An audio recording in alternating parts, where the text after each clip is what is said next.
Selamat siang rekan-rekan di seluruh Nusantara. Kembali lagi siang ini saya ingin menunjukkan proses pembuatan kolam di tengah hutan pada hari ketiga.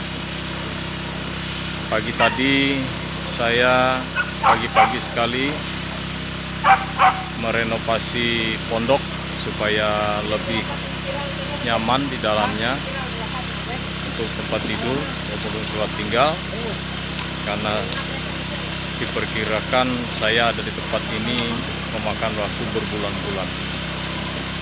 Saya akan perlihatkan pondok yang sudah saya renovasi dan nanti saya akan perlihatkan proses pembuatan kolam itu.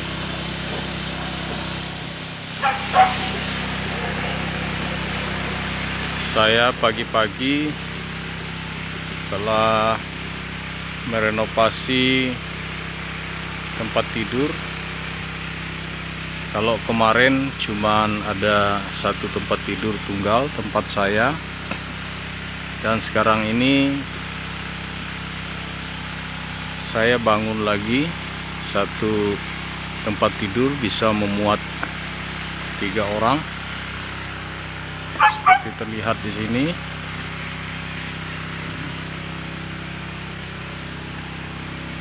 Ini saya buat senyaman mungkin supaya tidurnya enak dan bersih walaupun di tengah hutan. Dan ini tempat menyimpan barang-barang. Ini tempat tidur tunggal, tempat tidur saya tadi malam. Saya tidur di sini, dan di bawahnya ini tanah semua, ya, beralaskan tanah semua.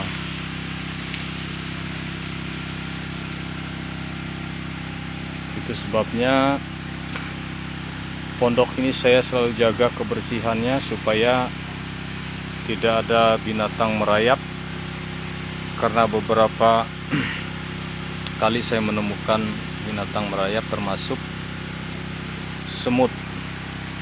Dan kemarin sore, karena saya pernah diserbu oleh semut api, maka kemarin sore saya sudah semprot menggunakan cairan merek Regen.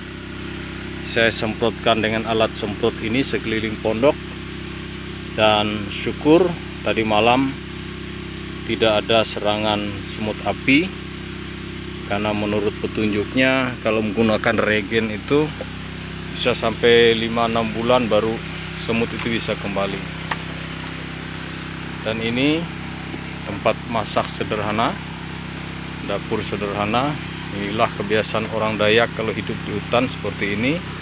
Dan ini tempat mandi saya sudah saya perbaiki. Tinggal nanti saya bikin tutup supaya kalau mandi tidak ada yang melihat, ya. Mari kita lihat sekeliling pondok. Ini palbet saya bikin di luar untuk santai. Dan seperti biasa saya ditemani oleh anjing saya, Avatar. Nah, ini Avatar. Saya namakan Avatar karena ada tanda di belakangnya ini putih. Dan Avatar ditemani oleh Brown. Brown ini sengaja saya ikat sebab kalau tidak dia ini bisa naik ke tempat tidur. Brown ini tidak bisa melihat orang lain. Setiap melihat orang pasti dia menggonggong sangat keras, dan biasanya orang ketakutan karena ini merupakan anjing penjaga yang saya bawa dari rumah. Nah, ini keadaannya. Saya akan perlihatkan proses pembuatan kolam sekaligus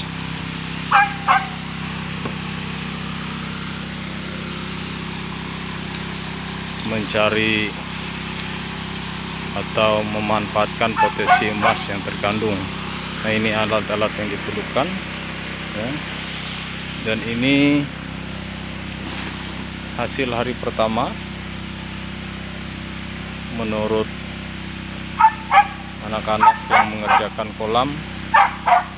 Di sini ada kandungan emas yang nanti akan kita proses lebih lanjut. Kita lihat apakah tanah di tengah hutan ini mengandung emas atau tidak. Kita tutup kembali. Nah, ini alat pencucian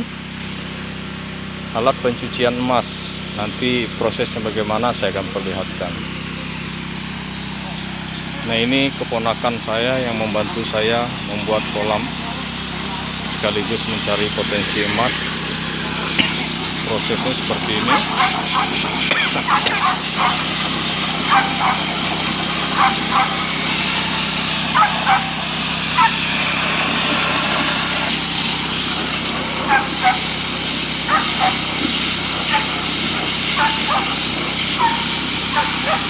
Menurut informasi dari anak-anak, tanah yang mereka semprotkan itu adalah istilahnya petikan atau tanah pasir batuan yang mengandung emas aluvial, atau orang Dayak bilang emas lunas. Jadi kedalamannya ini kurang lebih sampai bebatuan di bawah, tidak bisa ditembus lagi, sekitar 1,5 meter. Dari kolong ini bebatuan, tanah dan emasnya termasuk air itu diisap oleh alat yang di bawah. Itu ada besi, diisap lalu diantarkan ke pipa, langsung dibuang ke sana. Nah, disinilah ditampung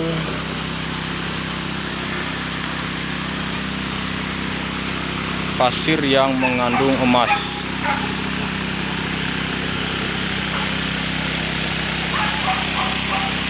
Jadi karena lahan ini lahan pribadi di tengah hutan, sayang kalau potensi emas yang ada terkandung di sini tidak dimanfaatkan. Jadi satu kali dua kerja.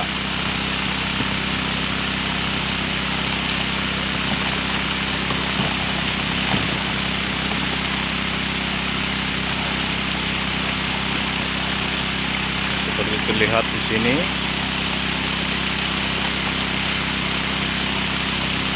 Jadi pasir yang mengandung emas nanti akan ditangkap oleh karpet di bawahnya.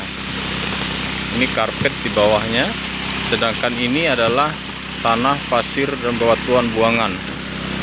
Dia akan mengalir ke sana, ke sungai, dan sungai ini di sana kita tutup.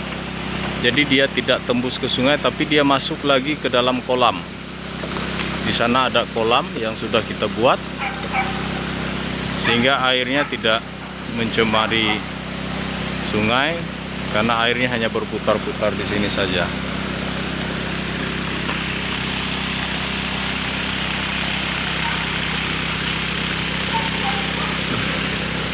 Nah, ini suasana tempat kita tinggal. Tadi malam hujan lebat, angin kencang, saya tidak bisa tidur karena saya tidur sendiri. Anak-anak pulang, saya ketakutan karena takut ada pohon yang tumbang menimpa pondok. Jadi semalaman saya berjaga, pagi hari baru saya bisa tertidur. Dan tempat ini sangat nyaman. Saya tidak merasa khawatir karena ada dua anjing penjaga dekat saya. Sekian dulu teman-teman. Besok saya akan perlihatkan tahapan berikutnya, apa-apa yang akan kita lakukan lagi terkait dengan kegiatan pembuatan kolam sekaligus mencari potensi emas ini. Sampai ketemu lagi di vlog saya yang berikutnya.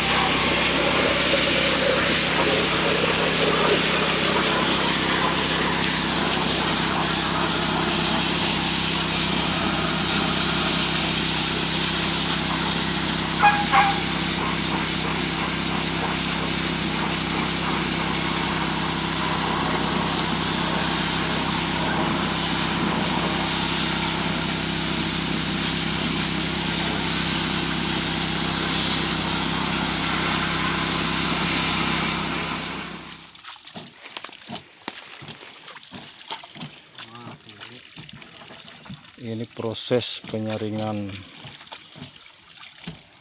emas hasil selama 2 hari menggali kolam.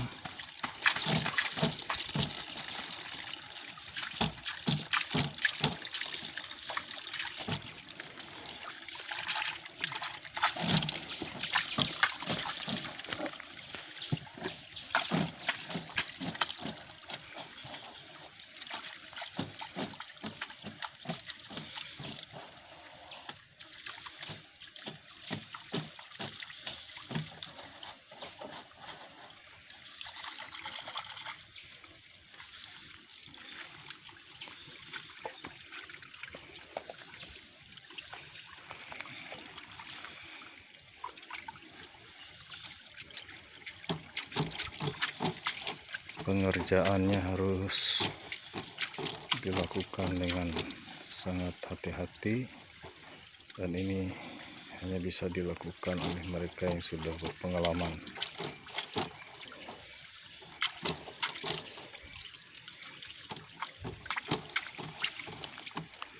Jadi ini proses membuang atau memisahkan pasir dari buaya yang mengandung emas.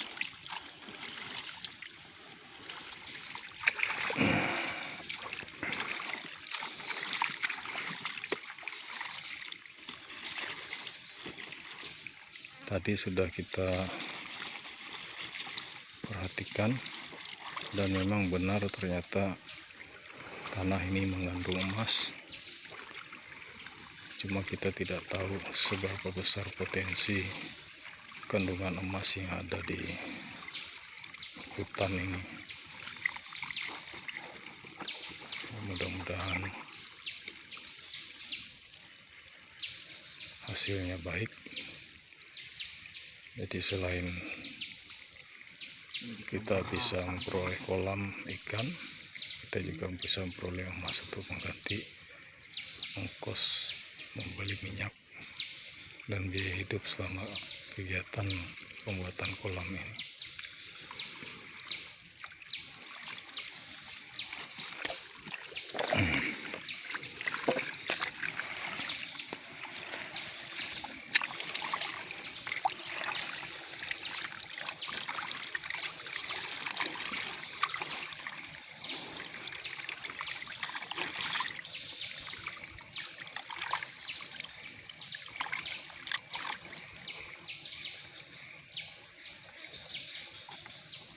Kiri itu.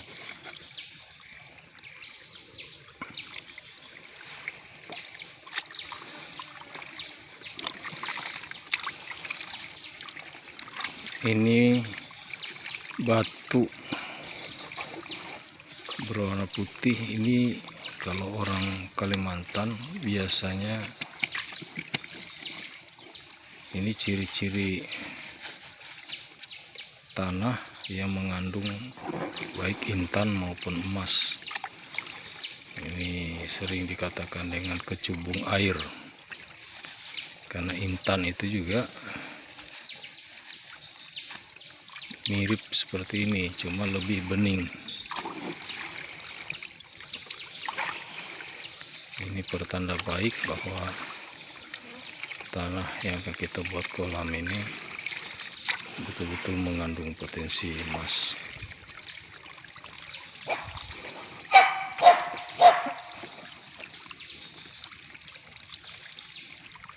kayak gitu. Nah, ini lebih besar dan warnanya sangat bening.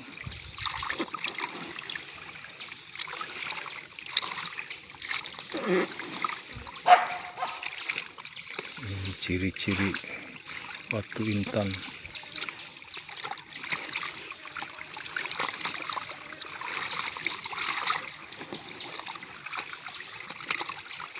Ada 2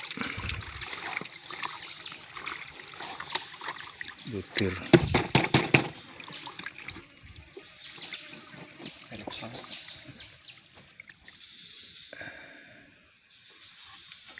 Ini sebagian emas yang diproses, hanya sebagian kecil dari yang kita kerjakan selama 2 hari ini.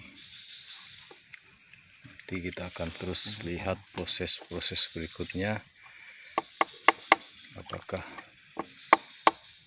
cukup baik hasilnya atau tidak. Yang pasti tanah ini mengandung butiran emas.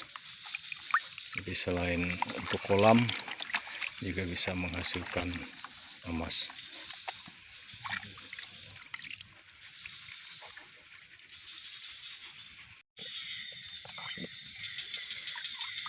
Malap panggung. Iya. Kelebak ko ka ito, malap ka sa ate. Leket masih pasira. Iya. Ngayon kakarpet ko ka.